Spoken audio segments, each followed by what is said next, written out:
Vamos abrir a palavra de Deus lá em 2 João, a partir do versículo 7.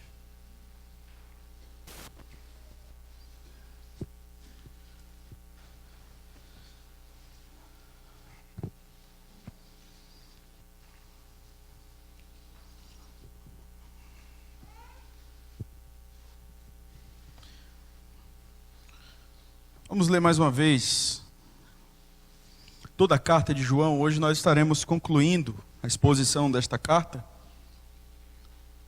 Eu peço aos irmãos que acompanhem a leitura.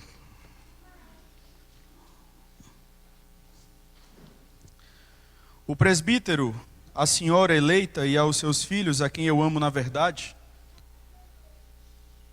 e não somente eu, mas também todos os que conhecem a verdade, por causa da verdade que permanece em nós, e conosco estará para sempre. A graça, a misericórdia e a paz da parte de Deus Pai e de Jesus Cristo, o Filho do Pai, serão conosco em verdade e amor. Fiquei sobremodo alegre em ter encontrado dentre os teus filhos os que andam na verdade, de acordo com o mandamento que recebemos da parte do Pai. E agora, Senhora, peço-te, não como se escrevesse mandamento novo, senão o que tivemos desde o princípio, que nos amemos uns aos outros. E o amor é este, que andemos segundo os seus mandamentos. Este mandamento, como ouvistes desde o princípio, é que andeis nesse amor. Porque muitos enganadores têm saído pelo mundo fora, os quais não confessam Jesus Cristo vindo em carne. Assim é o enganador e o anticristo. Acautelai-vos para não perderdes aquilo que temos realizado com esforço, mas para receberdes completo galardão. Todo aquele que ultrapassa a doutrina de Cristo e nela não permanece, não tem Deus. O que permanece na doutrina, esse tem tanto o Pai como o Filho. Se alguém vem ter convosco e não traz esta doutrina, não o recebais em casa, nem lhes deis as boas-vindas, porquanto aquele que lhe dá boas-vindas faz-se cúmplice das suas obras más. Ainda tinha muitas coisas que vos escrever, não quis fazê-lo com papel e tinta, pois espero ir ter convosco, e conversaremos de viva voz, para que a nossa alegria seja completa. Os teus filhos, os filhos da tua irmã, eleita, te saúdam. Mais uma vez, quero orar e mais uma vez suplicar a Deus que ilumine o nosso entendimento para compreendermos a sua palavra. Vamos orar? Soberano Senhor, Deus que estabeleceu a tua palavra, a tua lei, para que o teu povo seja tão somente conformado a ela, conformado à tua vontade. Nós te pedimos que o Senhor tenha misericórdia de nós, que o Senhor nos ajude nesta noite, neste momento em especial do culto, onde nos colocamos diante do Senhor para ouvirmos tão somente aquilo que o Senhor quer nos dizer. Não queremos, ó Deus, aquilo que de repente vai colaborar com os nossos planos, mas aquilo que o Senhor quer nos falar, de acordo com a tua verdade que foi lida aqui. Nós te suplicamos, Senhor, pedimos a ti que o Senhor nos livre de falsa piedade, que o Senhor nos livre de um falso cristianismo, que o Senhor nos livre de termos uma concepção equivocada a respeito da nossa espiritualidade. Nos livra do cinismo, Senhor, diante dos nossos pecados, diante da rebeldia do nosso coração. E ilumina o nosso entendimento, quebra o nosso coração e nos refaz segundo o teu Filho. Nós sabemos, ó Deus, que o Senhor fará o melhor, e o melhor é Cristo em nós. Então faz conforme a tua vontade. Nós suplicamos nesta noite que o Senhor não permita, pela tua misericórdia, que nós, como os fariseus, continuemos enganados e acreditando que estamos corretos, quando na verdade nós estamos indo contra a tua lei. Nós nos colocamos diante do Senhor para que o Senhor faça conosco aquilo que te aprouver, sabendo que tu és um Deus de misericórdia, um Deus de amor, um Deus de bondade. Louvado seja o teu nome, no nome de Jesus. Amém. Nós, como falei, nós concluiremos aqui a pregação na segunda epístola de João, essa carta pequena que meio que reflete o ensino que é dado na primeira epístola de João, mas de uma maneira resumida. Nós já vimos em outras oportunidades que do versículo 1 ao versículo 13, João ele faz uma introdução e escreve especialmente a uma igreja. João não estava endereçando a sua carta a uma senhora, conforme nós olhamos aqui no versículo 1. Nós sabemos que essa expressão senhora eleita é uma personificação da igreja, e os filhos dessa senhora são nada mais nada menos do que os membros daquela igreja. João ele continua e diz que eles devem se amar, mas esse amor que eles devem ter uns para com os outros, ele é um amor baseado na verdade. No versículo 2, João diz: por causa da verdade que permanece em nós e conosco estará para sempre. Ele fala anteriormente que ele ama aqueles irmãos na verdade. Verdade e amor, elas são questões que vão caminhando juntas até chegarmos aqui no versículo 7, quando João ele busca agora, depois de ter encorajado a sua igreja a continuar no amor, a continuar nos mandamentos de Deus, a continuar andando na verdade. João ele encoraja aqueles irmãos, ele na verdade faz um alerta para que aqueles irmãos não sejam enganados pelos falsos mestres. Se você for observar a primeira palavra do versículo 7, ela tem uma ligação íntima com aquilo que é dito anteriormente. Nós olhamos aí, por favor, olhe a partir do versículo 5, e nós chegaremos até o verso 7, você vai perceber claramente essa ligação. E agora, Senhora, peço-te, não como se escrevesse mandamento novo, senão o que tivemos desde o princípio, que nos amemos uns aos outros. E o amor é este, que andemos segundo os seus mandamentos. Este mandamento, como ouvistes desde o princípio, é que andeis nesse amor.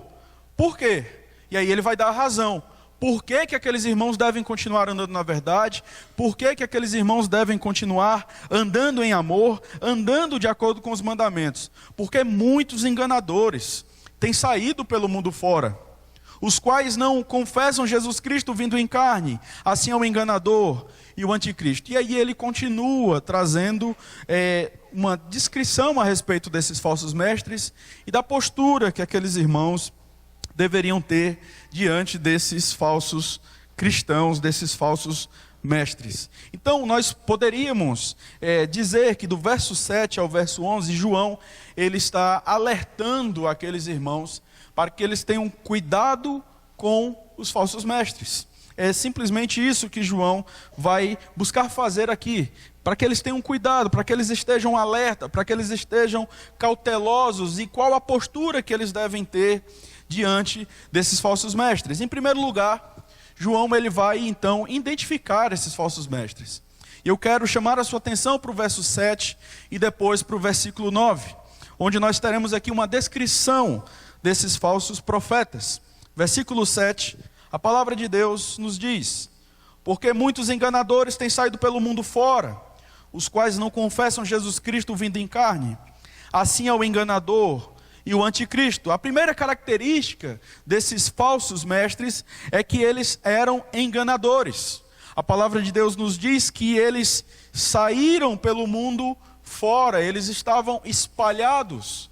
Eles não estavam concentrados numa igreja, eles não estavam concentrados numa cidade, eles não estavam concentrados numa região, eles estavam espalhados, estavam infiltrados, eles estavam muitas vezes em meio à igreja. Eram pessoas que eram difíceis de identificar. Quando você vai lá em Judas, por exemplo, o Judas ele usa uma expressão muito forte. Ele diz que os falsos profetas, os falsos mestres, eles são como rochas submersas em águas tranquilas. A ideia ali é quando você está andando de barco, você olha aquele mar, você vê muito tranquilo, está tudo bem, mas quando você vai com o seu barco ali, o seu barco então afunda, batendo naquela rocha que estava submersa, ou seja, naquela situação traiçoeira. Assim era a ideia dos falsos mestres que estavam envolvidos na igreja. Eram muitos. E alguns deles haviam saído do convívio da igreja. Eram pessoas que em outro tempo fizeram parte da igreja, conforme nós vemos no capítulo 2, versículo 19 de 1 João, quando João ele diz que eles saíram do nosso meio, entretanto não eram dos nossos, porque se tivessem sido dos nossos, teriam permanecido conosco. E aí ele continua dizendo que eles saíram para que ficasse manifesto que de fato eles não eram dos nossos. Eles eram enganadores, eles tinham uma mensagem muito clara, conforme nós vemos aqui no contexto de João. A palavra de Deus nos diz que eles não confessavam Jesus Cristo como alguém que veio em carne. Eles negavam a encarnação de Cristo. Nós vamos lembrar que desde o início da exposição de 1 João, nós estamos aqui lidando com uma filosofia grega chamada de gnosticismo, que afirmava que o corpo era mau e que a alma era boa. Para um grego, para um gnóstico, era impossível um Deus encarnar num corpo mau. Então eles tinham que agora trazer uma explicação muito clara para isso. Então se Jesus, eles acreditavam em Cristo, vale salientar isso. Eles não tinham o entendimento que nós temos, o entendimento correto. Eles se diziam cristãos, mas eles negavam que Cristo havia encarnado. Então eles trouxeram algumas explicações. E dentre elas, nós já mencionamos aqui a explicação dos docéticos. Eles diziam que Jesus era simplesmente um fantasma. Jesus ele não havia encarnado. E não só isso. Eles diziam que Jesus não só não havia encarnado, como também Jesus, neste exato momento, ele continuava diante do Pai, não em corpo, mas como um fantasma, conforme a ideia deles aqui. E isso vai radicalmente contra o ensino da palavra de Deus. Quando nós olhamos 1 Timóteo, capítulo 2, versículo 5, a palavra de Deus nos diz: porquanto há um só Deus e um só mediador entre Deus e os homens, Cristo Jesus, homem. A ideia de João aqui e a ideia de Paulo, conforme nós observamos agora em 1 Timóteo 2,5, é que Jesus ele encarnou e essa encarnação ela continua ainda hoje. Jesus ele continua em corpo diante do Pai, intercedendo por nós. Quando nós vamos para Hebreus, nós percebemos que ele é o sumo sacerdote que não tem fim. Ele continua se compadecendo das nossas fraquezas. Ele continua se compadecendo das nossas dificuldades. Ele continua como um corpo, obviamente, com um corpo glorificado. Mas isso era totalmente negado pelos falsos mestres. Eles diziam que Jesus, de fato não, Jesus ele não tem um corpo. E aí João, ele então continua e diz que esses falsos mestres, eles nada mais, nada menos seguiam o espírito do enganador e o anticristo. Nós olhamos aqui o capítulo 2, versículo 18 de 1 João. João ele diz: filhinhos, já é a última hora. E como ouvistes que vem um anticristo também agora, muitos anticristos têm surgido, pelo que conhecemos que é a última hora. O anticristo, conforme João tem nos ensinado, é uma linguagem tipicamente joanina. O anticristo não era uma pessoa em especial, mas o anticristo era uma ideia, um espírito que de fato conduzia aqueles falsos mestres, aqueles falsos profetas, para que eles pregassem um Cristo diferente do Cristo das Escrituras. Os anticristos, conforme João está lidando aqui, eram pessoas que não só se colocavam contra Cristo, mas eram pessoas que se colocavam no lugar de Cristo. Eram pessoas que diziam: eu tenho uma nova revelação sobre Cristo. Interessante isso, porque às vezes a ideia que nós temos de anticristo é de alguém que fez um pacto com o diabo e que agora sai falando um bocado de blasfêmia contra Cristo. Mas o que João está falando aqui para nós é que esses anticristos aqui, eles tinham uma mensagem que continha a palavra Cristo. Eles falavam de Cristo, eles falavam até do amor, eles falavam de algumas coisas, mas o amor e Cristo e a verdade não tinham nada a ver com o amor, Cristo e a verdade que o Evangelho nos ensina.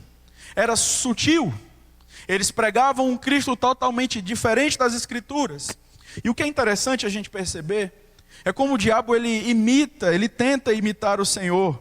E interessante que lá em Marcos capítulo 16, versículo 15, Jesus ele olha para os seus discípulos e diz: ide por todo o mundo e pregai o evangelho a toda criatura. E agora nós tínhamos aqui os falsos profetas, os enganadores, indo por todo o mundo, mas ao invés de pregar a verdade, obviamente eles não poderiam pregar a verdade, porque não eram pessoas salvas, não eram pessoas redimidas, pessoas regeneradas.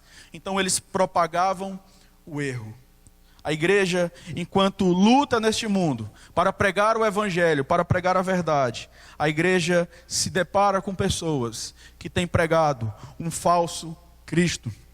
Mas ele continua ainda traçando as características desses falsos profetas, desses falsos mestres. Observe o verso 9. A palavra de Deus nos diz: todo aquele que ultrapassa a doutrina de Cristo e nela não permanece, não tem Deus. Obviamente que essa ideia de ultrapassar a doutrina de Cristo é falar de um Cristo diferente, de um Cristo que não tinha nada a ver com as Escrituras. Só que João ele é ainda mais radical. Ele diz que essas pessoas, elas não são pessoas meramente mal intencionadas, conforme muitas vezes nós falamos. Nós muitas vezes olhamos aquelas pessoas que pregam um Cristo totalmente distorcido, um Cristo que está condicionado à decisão do homem, um Cristo que simplesmente se converteu num garçom, se converteu em alguém que está aqui na igreja para atender às expectativas dos homens. Olhamos para essas pessoas, para esses pregadores, e a nossa tendência muitas vezes é: mas ele está equivocado. João olha para essa circunstância e diz: essas pessoas que ultrapassam a doutrina de Cristo não tem Deus. E nós podemos aqui elencar pelo menos duas seitas que pregam um Cristo totalmente diferente do Cristo das Escrituras. Nós temos os testemunhos de Jeová, nós temos os adventistas, por exemplo, que têm uma visão totalmente distorcida a respeito de Cristo. João diz: todo aquele que ultrapassa a doutrina de Cristo e nela não permanece, não tem Deus. Não nasceu de novo. Mas nós não devemos ser mais sábios do que Deus e redimirmos essas pessoas. De repente pode ser alguém da sua família, de repente pode ser um amigo. Só há salvação por meio do Cristo apresentado nas Escrituras. Mas aquele que permanece, conforme nós vemos ainda no verso 9, aquele que permanece na doutrina, esse tem tanto o Pai como o Filho. João ele fala isso aqui para dizer de uma forma muito clara e muito objetiva: se você crê num Cristo verdadeiro, num Cristo que condiz com a palavra de Deus, estou falando de questões fundamentais. É claro que nós podemos ter algumas dúvidas, mas se espera um progresso da nossa parte em conhecermos verdadeiramente o Senhor, conheçamos e prossigamos em conhecer o Senhor. Mas se você de repente é alguém que não está aberto a aprender, se você de repente é alguém que se conforma em ter uma visão distorcida de Cristo, a palavra de Deus aqui nos fala que você provavelmente não tem Deus. Mas aquele que permanece nessa visão correta de Cristo, esse tem tanto o Pai como o Filho, trazendo a ideia de que de fato esse tem a vida eterna. Então ele traz aqui uma descrição sobre esses falsos profetas do verso 7 ao verso 9. E agora eu chamo a sua atenção para o versículo 8, versículo 10 e versículo 11. É onde João vai orientar a sua igreja, orientar os seus discípulos em relação à postura, à conduta que eles devem ter diante desses falsos mestres. Versículo 8, a palavra de Deus nos diz: acautelai-vos, para não perderdes aquilo que temos realizado com esforço, mas para receberdes completo galardão. Era difícil de identificar os falsos mestres naqueles dias. A prática missionária, ela era, como continua sendo, bastante comum. Aquelas pessoas, elas saíam, você vai lembrar, por exemplo, de Paulo, que fez 3 grandes viagens. Ele saía pregando o evangelho, mas era difícil porque muitas dessas pessoas tinham uma aparência de piedade. Elas tinham um discurso, muitas vezes, politicamente correto, mas escondia nas entrelinhas uma ideia equivocada a respeito de Cristo, que fazia com que aquelas pessoas entrassem na libertinagem e vivessem de modo não agradável ao Senhor. Essa questão dos falsos mestres já havia sido mencionada por outros apóstolos. Quando nós vamos para Atos capítulo 20, versículo 28 ao versículo 30, nós temos: atendei por vós e por todo o rebanho, sobre o qual o Espírito Santo vos constituiu bispos, para pastoreardes a igreja de Deus, a qual ele comprou com o seu próprio sangue. Eu sei que depois da minha partida, entre vós penetrarão lobos vorazes, que não pouparão o rebanho, e que dentre vós mesmos se levantarão homens, falando coisas pervertidas, para arrastar os discípulos atrás deles. O autor bíblico, ele fala não só de falsos profetas que chegariam, mas de pessoas dentro da igreja, que se levantariam, falando coisas pervertidas, coisas inconvenientes, coisas que não condiziam com a realidade cristã. E não é difícil, muitas vezes, nós identificarmos discursos hereges, discursos que, de repente, trazem uma ideia equivocada a respeito daquilo que Cristo fez na cruz. Em 2 Coríntios, capítulo 11, versículo 13 ao versículo 15, Paulo, ele fala: porque os tais são falsos apóstolos, obreiros fraudulentos, transformando-se em apóstolos de Cristo. Observe, eles não eram contra Cristo, eles se transformavam em apóstolos de Cristo, e não é de admirar. Ele continua: porque o próprio Satanás se transforma em anjo de luz. Não é muito, pois, que os seus próprios ministros se transformem em ministros de justiça, e o fim deles será conforme as suas obras. 2 Coríntios 11, do 13 ao 15. E nós temos o próprio Senhor Jesus alertando os seus discípulos quanto à infiltração desses falsos profetas, desses falsos cristãos. Em Mateus 7,15, a palavra de Deus nos diz, o próprio Senhor Jesus: acautelai-vos dos falsos profetas, que se vos apresentam disfarçados em ovelhas, mas por dentro são lobos roubadores. Era difícil identificar um falso profeta naqueles dias, tendo em vista que a prática de hospedar cristãos, missionários, era comum. João, ele alerta aqueles irmãos para que eles tenham cautela, mas tinha um propósito. Ele continua no verso 8: para não perderdes aquilo que temos realizado com esforço, mas para receberdes completo galardão. A ideia aqui não tem nada a ver com salvação. O que João está falando aqui, em outras palavras, olha, tomem cuidado para que aquilo que nós fizemos não seja perdido entre vós, para que vocês não venham a, de repente, em algum momento da sua caminhada, se enveredar por ensinamentos equivocados, ensinamentos errados, e de repente fazer com que tudo aquilo que nós fizemos, as igrejas que nós plantamos, o evangelho que nós pregamos, de repente não seja desfrutados por vocês neste momento.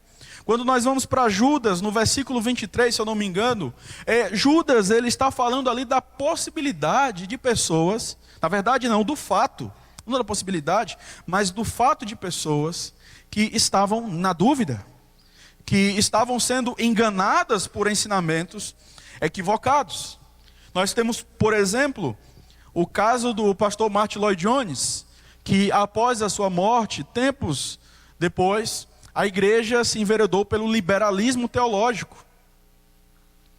Aí, irmãos, nós entendemos aqui, diante da palavra de Deus, que se manter na teologia, se manter numa doutrina correta, se manter na palavra de Deus e manter a igreja pura quanto à palavra do Senhor, quanto ao ensinamento do Evangelho, não é algo que diz respeito somente ao pastor da igreja, não é algo que diz respeito somente aos presbíteros ou aos diáconos, mas é uma tarefa de todos nós termos cautela. Para quem nós estamos dando os nossos ouvidos, a nossa atenção, para onde nós estamos indo, onde nós estamos nos alimentando. Paulo, ele alerta também os Gálatas, lá em Gálatas capítulo 1, versículo 6 e versículo 7, Paulo, ele vai falar basicamente a mesma coisa. Ele vai dizer: admira-me que estejais passando tão depressa daquele que vos chamou na graça de Cristo para outro evangelho, o qual não é outro, senão que há alguns que vos perturbam e querem perverter o evangelho de Cristo. Essa é a primeira postura que nós devemos ter: cautela, sermos criteriosos, não julgarmos as coisas pelo coração, mas julgarmos as coisas pela verdade, julgarmos as coisas pela palavra de Deus. Nesse momento, você e eu somos chamados a sermos frios e objetivos. Frios no sentido de, não, é a lei do Senhor, e eu tenho que julgar este ensinamento pela palavra de Deus. Se isso vai contra a palavra de Deus, isso deve ser reprovado, isso deve ser rejeitado. Ainda que isso seja proferido por alguém que você goste, por alguém que caminha com você, mas se essa verdade, eu estou falando de uma verdade contumaz, ou de uma mentira contumaz, ou seja, de uma mentira que persevera ali. Equívocos todos nós podemos cometer, erros todos nós podemos cometer. Alguém de repente vai falar uma coisa equivocada aqui e ali, isso acontece, mas quando a pessoa é orientada, quando ela é admoestada, ela muda. Se de fato ela tem o Espírito Santo de Deus. Se a gente for parar para refletir sobre os equívocos que muitas vezes nós fazemos, e eu não falo isso aqui para que os irmãos não orem mais, mas nas nossas orações, mas sabemos que são equívocos que muitas vezes são corrigidos numa aula, são corrigidos num momento de conversa. A questão dos falsos mestres é que eles não queriam aprender, eles pregavam um evangelho totalmente equivocado. Tenha cautela com essas pessoas. Cuidado. Não abrace de qualquer forma. O amor ao Senhor, ele deve estar acima de todas as coisas. E é baseado nesse amor que nós lemos agora o versículo 10 e o versículo 11. A palavra de Deus nos diz: se alguém vem ter convosco e não traz esta doutrina, o que é que diz aí? Não recebais em casa. Mas espera aí, pode parecer um tanto contraditório. No parágrafo anterior, no versículo 5 e versículo 6, João ele está exortando aqueles irmãos para que eles continuem no amor. Mas aqui João diz: olha, se alguém não traz essa doutrina, não receba em casa. E aí de repente alguém pode olhar para você e perguntar: mas cadê o amor nisso? O seu amor, ele tem que estar acima de todas, sobre todas as coisas, pelo Senhor. Devemos amar a Deus sobre todas as coisas. Se bater um testemunho de Jeová na sua porta, não abra a porta. Evangelize essa pessoa. Se ele não quiser ouvir, deixa ele embora. Mas não fique naquela de: é porque sabe como é que é, pastor, é o amor. Isso é amor aos homens, isso é amor à glória dos homens e não à glória de Deus. Então, bastante cuidado com isso. E é importante nós falarmos de maneira clara, e espero que você não se ofenda, porque quando alguém fala mal do Evangelho, quando alguém fala mal de Cristo, a tendência nossa muitas vezes é olhar para a situação: não, é liberdade de pensamento. Mas quando a gente fala de repente de uma outra situação, de falsos profetas, de falsos cristãos, não se ofenda. As pessoas não têm medo de ofender a Cristo. Era difícil, conforme já falei, porque a prática de hospedar pessoas, hospedar missionários era comum no Novo Testamento. Alguns textos nos mostram isso. E eu quero ler rapidamente esses textos. Atos capítulo 16, versículo 15.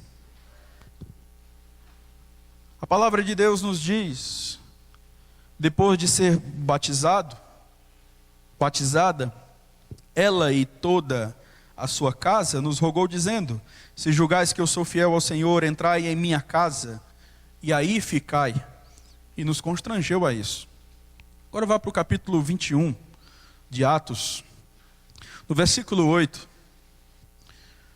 No dia seguinte, partimos e fomos para Cesareia, e entrando na casa de Filipe, o evangelista, que era um dos 7, ficamos com ele. Agora o verso 16, do mesmo capítulo. E alguns dos discípulos também vieram de Cesareia conosco, trazendo consigo Minasson, natural de Chipre, velho discípulo com quem nos deveríamos hospedar. E aí por último, Romanos 16, 23. Saúda-vos Gaio, meu hospedeiro, e de toda a igreja.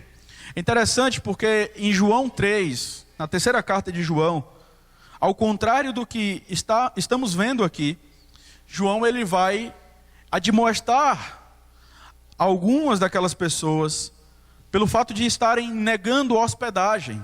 Aqui João está dizendo o seguinte: olha, não deem hospedagem a falsos profetas. Na terceira carta, João, hospedem pessoas que pregam de fato o evangelho, pessoas que são idôneas. Como falei, era difícil de identificar essas pessoas, porque elas tinham uma aparência de humildade, uma aparência de piedade.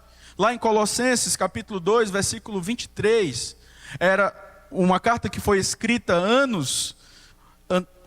cerca de 20 anos antes de 2 João. Paulo ele está falando de algo que acontecia também aqui, tais coisas com efeito. Ele está falando do ensinamento dos falsos mestres. Tais coisas com efeito têm aparência de sabedoria, como o culto de si mesmo e de falsa humildade e de rigor ascético, todavia não tem valor algum contra a sensualidade. Qual é a postura que nós devemos ter, de acordo com o que João orienta aqui? Se alguém vem ter convosco que não traz essa doutrina, alguém que descaradamente prega um evangelho totalmente distorcido, não recebais em casa, e nem deis, conforme o texto, nem lhes deis as boas-vindas. Irmãos, nós devemos aprender mais e mais o que significa temer a Deus. Nós devemos assumir essa postura firme diante, não só do erro, mas de acordo com o que nós vemos aqui, diante de pessoas que têm pregado um evangelho falso. O evangelho é esse que nós temos aqui nas nossas mãos. Alguém já disse: não, mas o Senhor, Ele não faz acepção. O Senhor não faz acepção de pessoas quanto ao seu julgamento. Ele julga a todos, inclusive a nós que estamos aqui. Mas como assim? Ele julgou você em Cristo, mas Ele julgou. Deus faz acepção. Ele tem os seus eleitos. O que é isso, irmão? Não é acepção? Ele escolhe a uns e reprova a outros. O ímpio não é só aquele que vai caminhando sozinho para o inferno. O ímpio é aquele que é rejeitado pelo Senhor. E Deus, na sua soberania e providência, Ele vai conduzindo essas coisas, para que o ímpio tenha o seu coração duro. O Senhor, Ele faz sim acepção de pessoas, no sentido de que Ele escolhe a uns e rejeita a outros. Nós não temos que ser mais sábios do que Deus. Nós não temos que buscar ser mais piedosos do que Deus. Nós devemos agir conforme a verdade, conforme o Evangelho. Sabe por que João estava tão preocupado de que aqueles irmãos não recebessem essas pessoas em suas casas? Porque a mensagem equivocada a respeito de Cristo, consequentemente, ia refletir na vida daquelas pessoas. E elas teriam casamentos destroçados, elas teriam relacionamentos com seus filhos destroçados, elas teriam uma vida que seria totalmente equivocada, uma vida totalmente longe do propósito do Senhor expresso na sua palavra. E às vezes a gente brinca com isso. Nós achamos que é só um ensinamento, nós achamos que é só uma pregação simples, boba. Não. Não recebam em casa, e nem lhes deis as boas-vindas, é diferente daquele irmão que tem um equívoco, daquele irmão que tem uma dificuldade com aquele ponto teológico. Eu não vou receber irmão em casa porque ele falou uma besteira. Irmãos, a palavra de Deus nos diz lá em Judas, versículo 22 e 23, qual deve ser a nossa postura? Diz o texto, Judas 22, versículo 23, versículo 22 e 23, e compadecei-vos de alguns que estão na dúvida. É só ter compaixão? Não. É salvai-os, arrebatando-os do fogo. É ir até esses irmãos, de repente receber esses irmãos e pregar o evangelho quando esses irmãos estão abertos a aprender. Quando estes irmãos estão abertos a ouvir a mensagem do verdadeiro evangelho. Mas quando esses irmãos não estão abertos, quando esses irmãos não querem aprender, qual deve ser a nossa postura? Evita. Tito capítulo 3, versículo 10 e versículo 11. Olha a orientação que Paulo está dando para Tito, e é uma orientação que vale para todos nós. Evita o homem faccioso, depois de admoestá-lo primeira e segunda vez, pois sabes que tal pessoa está pervertida e vive pecando, e por si mesma está condenada. A ideia aqui não era só de uma rebeldia contra a liderança. A ideia era de uma rebeldia contra a liderança que partia de uma visão equivocada a respeito de Cristo.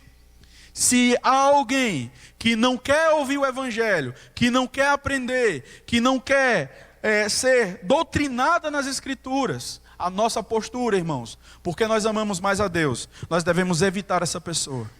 E faça isso com consciência tranquila. Porque o nosso amor, ele é para com o nosso irmão, até onde esse amor não transgride a lei de Deus. Eu tenho pessoas da minha casa, não na minha casa, na minha família, que não conhecem o Senhor. E que vivem de maneira totalmente contrária ao que a palavra de Deus diz. Deus sabe o quanto isso dói no coração da gente.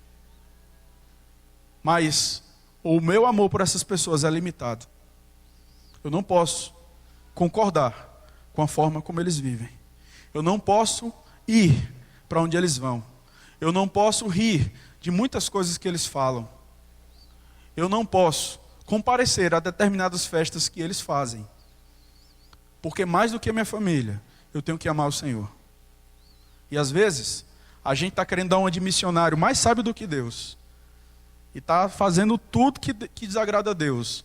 E com a cara de piedade. Não, é porque eu vou conquistar essas pessoas para Cristo. Você não conquista ninguém. Quem conquista é o poder do Espírito Santo de Deus. Ele que faz. O que é que cabe a nós? Andarmos na verdade, segundo os mandamentos do Senhor.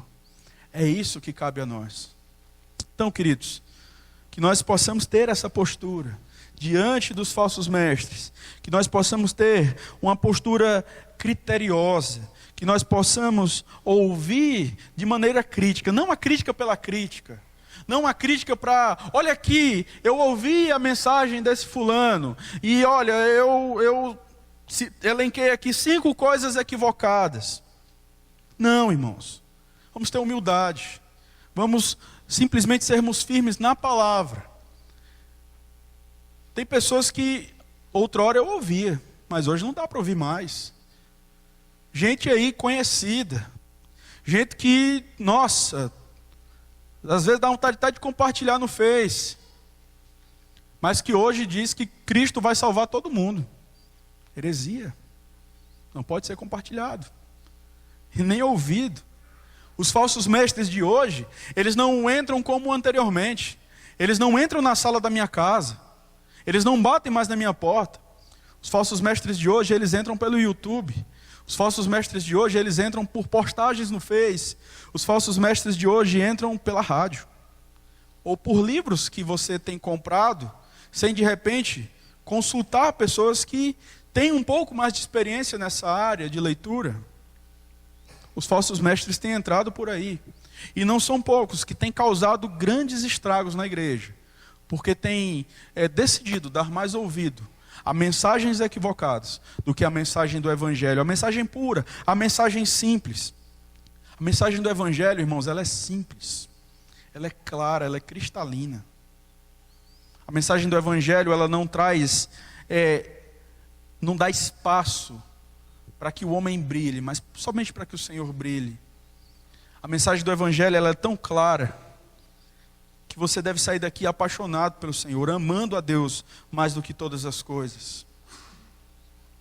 Nós devemos, irmãos, sermos criteriosos e não darmos ouvidos aos falsos profetas simplesmente por conta do carisma, ou daquilo que eles fizeram e que de repente atenderam às nossas expectativas emocionais em determinados momentos da nossa existência. Cuidado com a música que você tem ouvido. Cuidado com as músicas que você tem ouvido. Cuidado com os pregadores do momento que você tem escutado. Cuidado com os livros que você tem lido. Cuidado. Nós somos um povo separado pelo Senhor. Nós devemos ter cautela. Não se canse. Traga para nós algo, de repente algo equivocado que você leu. Traga para nós, nos mostre. Vamos orar juntos. E não caia na cilada do inimigo. Bom, essa é a nossa oração no nome de Jesus. Vamos orar mais uma vez?